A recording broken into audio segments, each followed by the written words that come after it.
জুলাই আন্দোলনে শহীদ হয় জামালপুরের ১৭ জন। বছর পেরিয়ে গেলেও প্রিয়জন হারানোর শোক এখনও কাটিয়ে উঠতে পারছে না শহীদ পরিবারগুলো।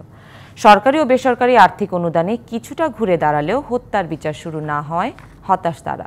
জেলা প্রশাসক বলছেন, ইতোমধ্যে শহীদ ও আহতদের প্রায় ৩ কোটি টাকার অনুদান দেওয়া হয়েছে, আর মামলাও চলমান।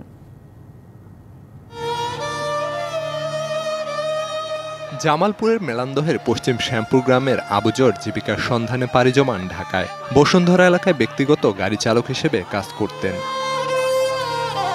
আন্দোলনে অংশ নিয়ে ১৯ জুলাই পুলিশের গুলিতে গুরুতর আহত হলে তাকে হাসপাতালে ভর্তি করা হয়। আবুকে বাঁচাতে পরিবারের সদস্যরা ১৩ লাখ টাকা ধার দেনা করে চিকিৎসা করালেও ২৭ জুলাই চিকিৎসাধীন অবস্থায় মারা যায় সে। সরকারি বেসরকারিভাবে আর্থিক সহযোগিতা পেলেও ছেলে হারানোর শোক কাটছে না মায়ের।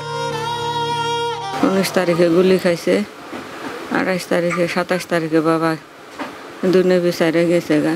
আমার চলার বড় সমস্যা।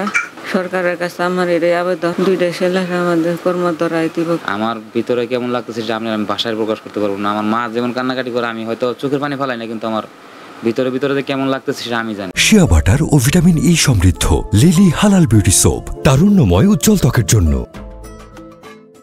শুধু আবুজরই নয়, জামালপুরের ১৭ শহীদ পরিবারের কেউ হারিয়েছেন একমাত্র উপার্জনক্ষম ব্যক্তি, কেউ বা একমাত্র সন্তান। ১ বছর কেটে গেলেও প্রিয়জন হারানোর শোক কাটিয়ে উঠতে পারেনি কেউ। বলছেন, এখন পর্যন্ত গ্রেপ্তার হয়নি কেউ, শুরু হয়নি বিচার প্রক্রিয়াও। আমি মামলা করছি, এবং তো কোনো আমি আসামি ধরা নাই, কোনো বিচার আমি পাইতাছি না। সরকারের কাছে বিচার চাই।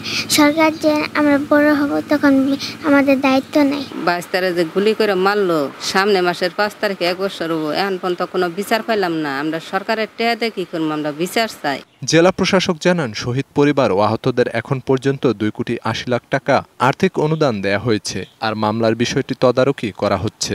আমরা এই যাবৎকাল ২ কোটি ৮০ লক্ষ টাকার মতো আর্থিক অনুদান প্রদান করেছি। শহীদ হওয়ার ঘটনাকে কেন্দ্র করে একটা করে মামলা দায়ের হয়েছে আমাদের পুলিশ সুপার মহোদয়ের পক্ষ থেকে, এবং জেলা ম্যাজিস্ট্রেট হিসাবে আমরা এই মামলাগুলো মনিটর করে যাচ্ছি। শুধু আশ্বাস নয়, দ্রুত সময়ের মধ্যে অপরাধীদের গ্রেপ্তার করে শাস্তি নিশ্চিতের দাবি পরিবারের সদস্যদের। BBC news desk.